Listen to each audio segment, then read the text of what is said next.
لیکن کوئی قوم بحیثیت قوم کے آخرت میں اللہ کے سامنے جواب دہی کے لیے کھڑی نہیں ہوگی،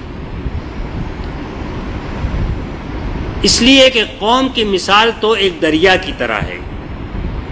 وقت کے کسی لمحے میں بھی بہت سارے قطرات آتے ہیں، ملتے ہیں اور آگے بڑھ جاتے ہیں۔ تو قوم کوئی ایسی چیز نہیں کہ اللہ تعالیٰ اس کو گردن سے پکڑ کے کسی مرحلے پر کہے کہ اب تم جواب دو ہر چیز کے لیے، اور اس میں ہر طرح کے لوگ ہو سکتے ہیں، نیک بھی ہو سکتے ہیں، بد بھی ہو سکتے ہیں، اچھے بھی ہو سکتے ہیں، برے بھی ہو سکتے ہیں، سب کو عدل اور انصاف کے تحت ایک لاٹھی سے نہیں ہانکا جا سکتا۔ اس لیے کوئی قوم بھی، ہر شخص جو ہے وہ الگ الگ اللہ کے سامنے جائے گا، یہ بات بھی اللہ تعالیٰ نے قرآن مجید میں واضح طور پہ بیان فرما دی ہے۔ پاکستانی قوم بحیثیت مجموعی یا کوئی جماعت بحیثیت مجموعی یا کوئی تہذیب بحیثیت مجموعی اللہ کے سامنے جواب دہ نہیں ہوگی۔ اس قوم میں، اس جماعت میں، اس تہذیب میں جو افراد برائیاں کرتے رہے ہیں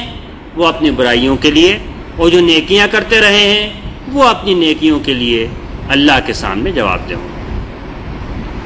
اس کے علاوہ اور کوئی طریقہ عدل اور انصاف کا آپ سوچیں تو ہو نہیں سکتا۔ اس لیے ضروری ہے کہ قوموں کا جو عرصہ محشر ہو وہ دنیا میں ختم ہو جائے، اور افراد کا جو عرصہ محشر ہے وہ موت کے بعد شروع ہو۔ اور اس لیے ضروری یہ ہوا کہ قوموں کے جو عروج و زوال اور ہلاکت و بربادی کے داستان ہے وہ ان کے اعمال مرتب کریں، اور افراد کی جو وجود کا عروج و زوال ہے وہ ایک طبعی حیاتیاتی بیالوجیکل عمل ہو جس کو طبعی قوتوں سے متعین اور مرتب کیا جائے۔ یہ دوسرا بڑا اہم اصول ہے جو قرآن مجید نے بہت کثرت کے ساتھ پیش کیا ہے۔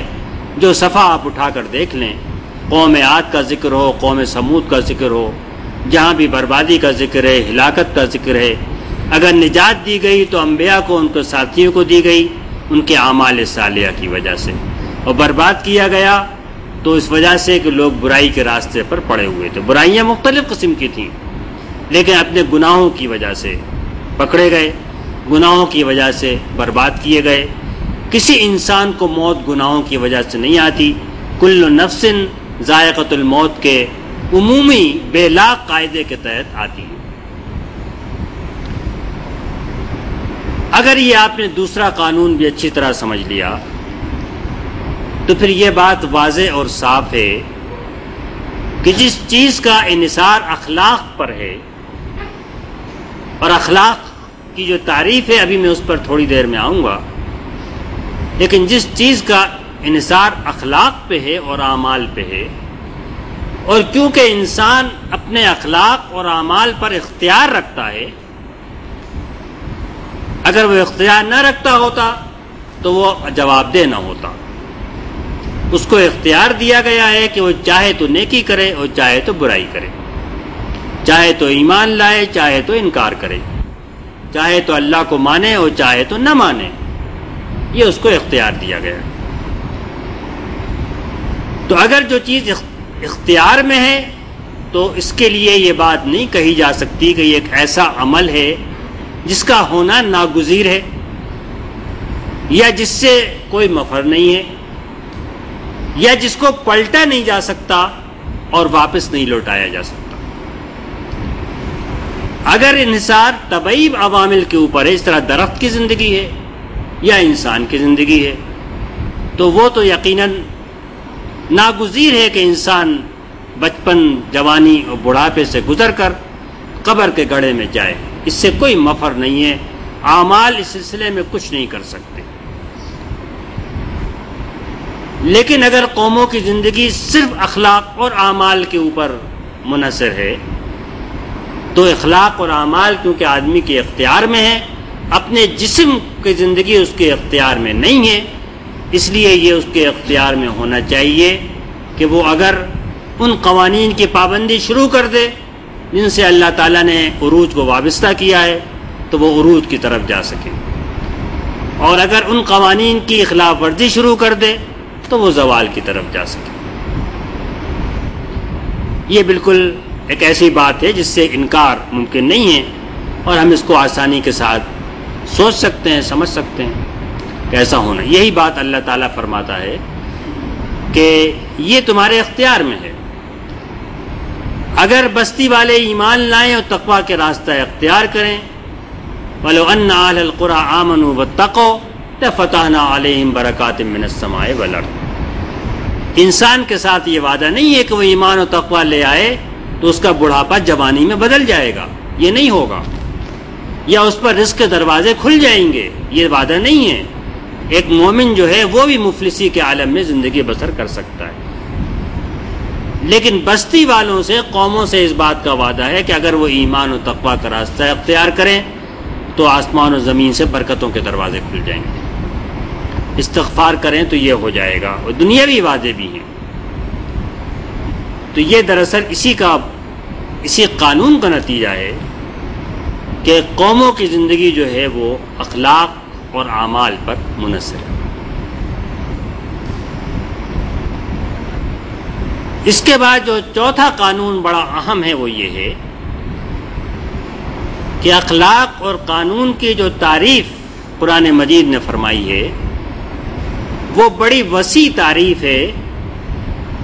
جو عام طور سے ہمارے ذہنوں میں موجود نہیں ہوتی جب ہمارے ذہنوں میں طرح طرح کے سوالات پیدا ہوتے ہیں۔ ایمان بھی اسی اخلاق کا حصہ ہے، اور ایمان کے اصل معنی تو یہ ہیں کہ کسی چیز کے ساتھ اخلاص کے ساتھ وابستگی اور اس کو ماننا۔ چنانچہ قرآن مجید کے اصطلاح سے ایمان بالباطل بھی ممکن ہے اور ایمان بالحق بھی ممکن ہے۔ ایمان تو خود ایک صفت ہے، وفاداری کی، وابستگی کی، کسی چیز کو مان لینے کی اور اس پر جم جانے کی، یہ ایک اخلاقی صفت ہے۔ یہ باطل کے ساتھ بھی ہو سکتی ہے اور حق کے ساتھ بھی ہو سکتی ہے، جس کے ساتھ بھی ہوگی اس کا وزن ہوگا۔ اور نفاق بھی ایک صفت ہے، کسی چیز کو نہ ماننا، نہ ماننے کے برابر ہونا، اس پر نہ جمنا اور دل میں ہمیشہ دو روش رہنا، اور یہ حق کے ساتھ بھی ہو سکتی ہے اور باطل کے ساتھ بھی ہو سکتی ہے۔ تو وعدہ جو ہے وہ ایمان کے ساتھ ہے، نفاق کے ساتھ نہیں ہے۔ اگر اللہ تعالیٰ کے ساتھ نفاق کی روش ہو اور شیطان کے ساتھ ایمان حق کی روش ہو تو ایمان غالب آئے گا اور نفاق شکست کھائے گا، اس لیے کہ ایمان جو ہے اصل قیمت اس کی ہے۔ اصل بات یہ ہے کہ آدمی جس قانون کو مانتا ہو اس کی پابندی کرے۔ اگر آدمی اللہ کا قانون مانتا ہو اور اس کی پابندی نہ کرتا ہو تو وہ اس کی سزا پائے گا، اور ایک آدمی اللہ کا قانون نہ مانتا ہو، اپنا بنایا ہوا قانون مانتا ہو لیکن اس کی پابندی کرتا ہو، تو قانون کی پابندی فی نفس ہی اپنے اندر وہ قوت رکھتی ہے جو اس قوم کو غلبہ عطا کرے۔ ایک آدمی اللہ کو ماننے والا ہو لیکن اس کے لیے محنت کرنے کو تیار نہ ہو، اور ایک آدمی شیطان کو ماننے والا ہو، شیطان کے لیے محنت کرنے کو تیار ہو، تو محنت فی نفس ہی ایک اخلاقی قوت ہے جو کام کرے گی اور اس کام سے وہ فائدہ اٹھائے گا۔ ایک آدمی حق پر ایمان رکھتا ہو لیکن تحقیق اور اجتہاد اور علم سے عاری ہو تو یہ حق اس کو کوئی فائدہ نہیں دے گا۔ ایک قوم اگر باطل پر ایمان رکھتی ہے لیکن تحقیق اور اجتہاد اور جدت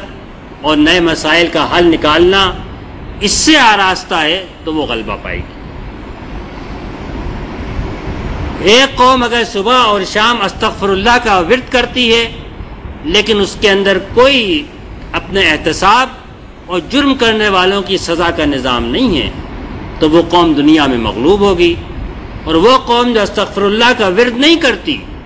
لیکن اس نے اپنی قوم کے لیے ضابطۂ حیات بنایا ہے، جو دستور بنایا ہے، جو قانون بنایا ہے، جن ضوابط کا وہ اپنے آپ کو پابند سمجھتی ہے، خواہ وہ شراب پینا ہو یا غریبوں کی مدد ہو، تو اس کی پابندی کرتی ہے، اور اگر کوئی ارتکاب کرتا ہے غلطی کا تو اس کو سزا دیتی ہے۔ وہ اس کا وزیر ہو، صدر ریاست ہو، عام مجرم ہو، اس کو وہ سزا دیتی ہے، اس میں وہ کوئی رعایت نہیں کرتی. تو احتساب اور اپنے غلطیوں کا ادراک اور ان کے اوپر داروگیر، یہ وہ اخلاقی صفات ہیں جو اس کو غلبے سے ہم یہ میں نے اس لیے تفصیل اختیار کی. اگر آپ اس پر، کیونکہ میں سب تو نہیں تفصیل میں جا سکوں گا، اگر اس کو آپ خود غور کریں گے تو آپ ان بہت سارے سوالات کا جواب پالیں گے جو آپ نے ابھی یہاں پر کیے ہیں.